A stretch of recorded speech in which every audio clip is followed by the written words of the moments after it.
کہ میرے بھائیوں نے ہاں کچھ زمین لیا تھا 4-5 سال پہلے، تو اس وقت بس ایسے ہی مل رہا تھا، انہوں نے لے لیا، کچھ نیت ایسی نہیں تھی. اب جو ہے اس پہ ان لوگوں کا اپارٹمنٹ بنانے کا ارادہ ہے، تو وہ تو تجارت میں شامل ہو گیا کہ اس سے منافع آئے گا.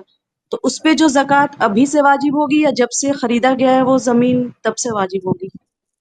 دیکھیے، جب انہوں نے خریدا، آپ کہہ رہے ہیں کوئی نیت نہیں تھی. کوئی نیت تو ایسا تو ہو نہیں سکتا. انسان دنیا میں شیخ الاسلام ابن تیمیہ نے لکھا ہے ایک بہت اچھی بات، کہ اگر انسان کو یہ کہا جائے کہ آپ کوئی کام بغیر نیت کے کرو تو یہ محال ہے، ناممکن ہے.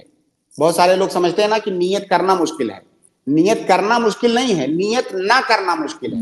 آپ کسی عقل مند اور ہوش مند آدمی سے کہیے کہ تم فلاں کام کرو لیکن تمہاری کوئی نیت نہیں ہونی چاہیے، ناممکن ہے یہ. تو ان کی کم سے کم یہ نیت رہی ہوگی، یہ میں خرید رہا ہوں، میری پراپرٹی ہے، یہ ایک جائیداد بنا رہا ہوں میں، یہ کم سے کم نیت انسان کی رہے گی. اب اس سے آگے کی نیت یہ ہو سکتی ہے کہ میں خرید رہا ہوں، جب آگے ریٹ بڑھے گا تب بیچوں گا. تو کوئی نہ کوئی تو نیت رہی ہوگی. اگر وہ کہہ رہے ہیں کہ کوئی نیت نہیں تھی، اس کا مطلب ان کی نیت تھی کہ میں پراپرٹی بنا کے رکھ رہا ہوں.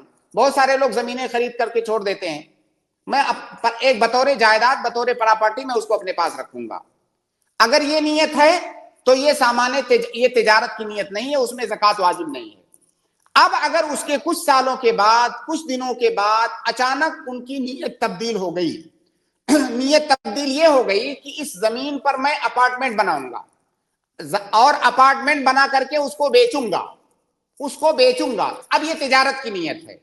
لیکن اگر یہ نیت ہوئی کہ اپارٹمنٹ بناؤں گا اور اس کو کرائے پر چڑھاؤں گا، تو ایسی صورت میں دیکھیے دونوں میں فرق کیجئے تھوڑا، مسئلے کو اس کو سمجھیے. اس کے اندر ایک باریکی ہے.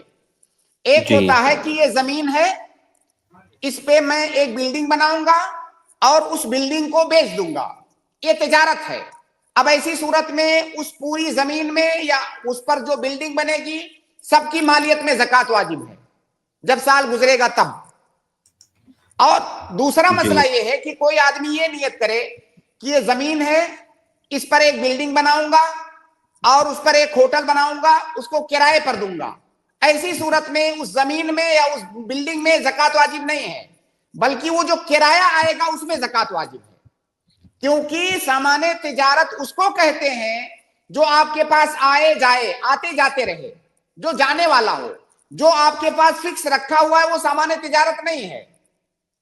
جیسے کوئی آدمی دکان کرتا ہے، کوئی کارخانہ کھولتا ہے، کارخانے میں بہت ساری مشینیں ہوتی ہیں، مشینوں سے کوئی سامان بناتا ہے اور اس سامان کی تجارت کرتا ہے.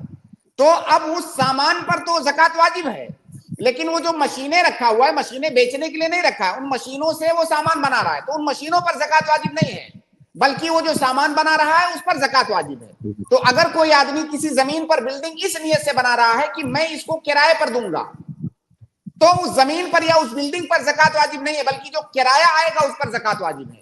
لیکن اگر کوئی نیت کر رہا ہے کہ اس بلڈنگ پر اس زمین پر بلڈنگ بنا کر کے اس بلڈنگ کو بیچ دوں گا، تو اس کا مطلب وہ زمین اور وہ بلڈنگ مکمل طور سے سامان تجارت ہے، تو پورے کی مالیت کے اندر زکوٰۃ واجب ہوگی.